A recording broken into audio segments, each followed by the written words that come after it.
पाहिला नाही वाचला नाही. मी आत्ताच आलो. मी काय काल थोडा बाहेरच गेलो. जरी काही अंतिम आठवडा प्रस्तावामध्ये मुद्दे सरकारचा म्हणजे या प्रस्तावामध्ये उपस्थित करण्यात आले तरी शासन त्याला निश्चितपणे उत्तर देईल.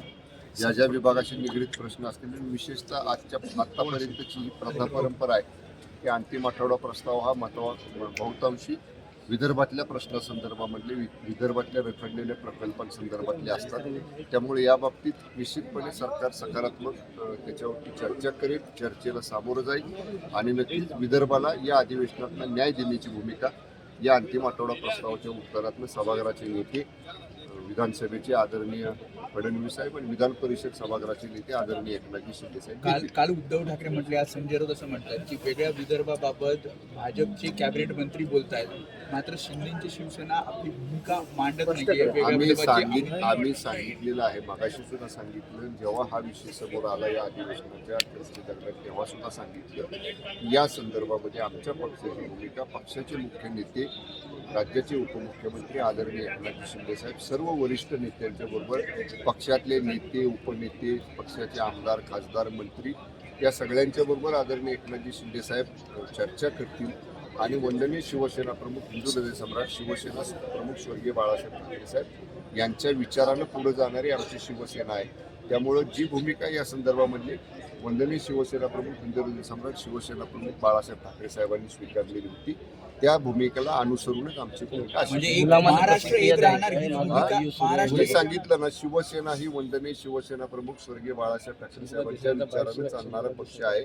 जी साहेबांची भूमिका महाराष्ट्रातल्या स्वर्गीय हिंदू हृदय सम्राट, शिवसेना प्रमुख बाळासाहेब ठाकरे साहेबांची भूमिका होती, त्या भूमिकेला अनुसरून आम्ही पुढे जाऊ.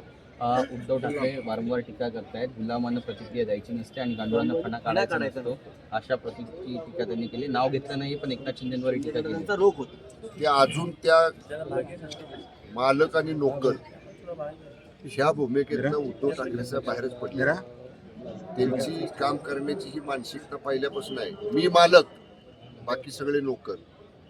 त्यामुळं ती भूमिका घेतल्यामुळं 2022ला काय अवस्था झाली ही त्याने बघितली.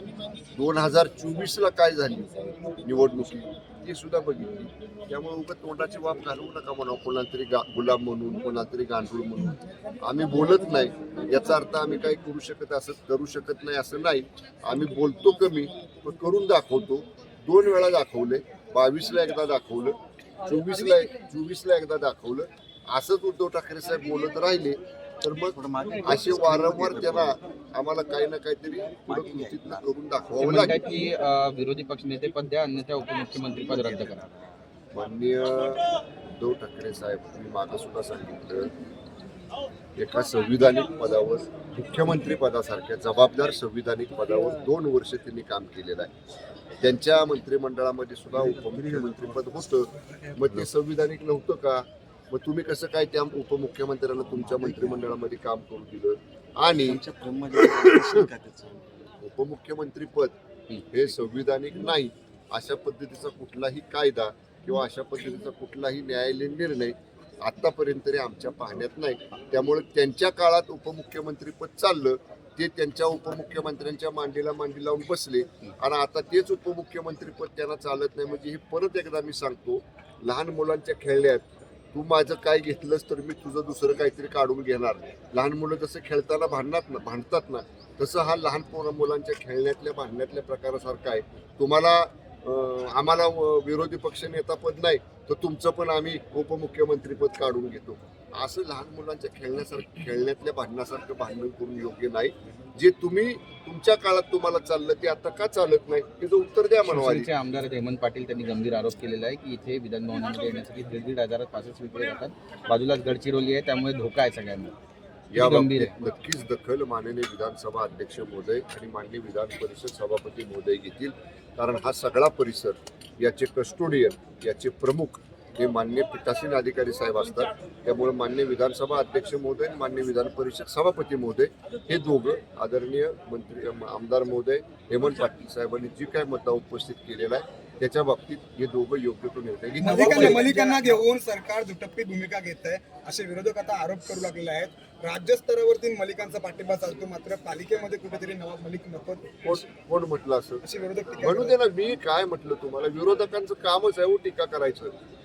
नवाब मलिक साहेब ज्या राष्ट्रवादी काँग्रेस पक्षाचे जबाबदार नेते आहेत, पदाधिकारी आहेत, त्यांच्या बाबतीतली भूमिका त्यांचे पक्षप्रमुख, त्यांच्या पक्षाचे प्रमुख हे घेतील आणि जी काही महायुतीमध्ये भूमिका घ्यायची ती महायुती म्हणून आम्ही एकत्र बसून घेऊ. ते पाठपुरावा करतात. ते पाठपुरावा करतात. नवाब मलिकांचं म्हणणं आहे की मुंबई महापालिकेचं नेतृत्व हे नवाब मलिकच त्यांच्या पक्षाची भूमिका आहे ना. महायुतीची भूमिका आम्ही एकत्र बसून ठरवू ना. जेव्हा महायुतीची भूमिका ठरवण्यासाठी महायुतीच्या मुंबई महानगरपालिका निवडणुकी संदर्भातली जी काही कोर कमिटी असेल किंवा जी काही प्रमुख नेत्यांवर जबाबदारी असेल, ही सगळी एकत्र बसतील आणि आमच्या तिन्ही पक्षाच्या प्रमुख नेत्यांशी चर्चा करून आमची भूमिका ठरवतील. बावनकुळे म्हणतात नवाब मलिकांसोबत कुठलीही चर्चा आम्ही करणार नाही, भाजप करणार नाही. म्हणूनच मी म्हटलं ना, भाजपची भूमिका झाली, राष्ट्रवादीची भूमिका झाली, शिवसेना सुद्धा शिवसेनेची भूमिका योग्य वेळी घेईल. ओके, धन्यवाद.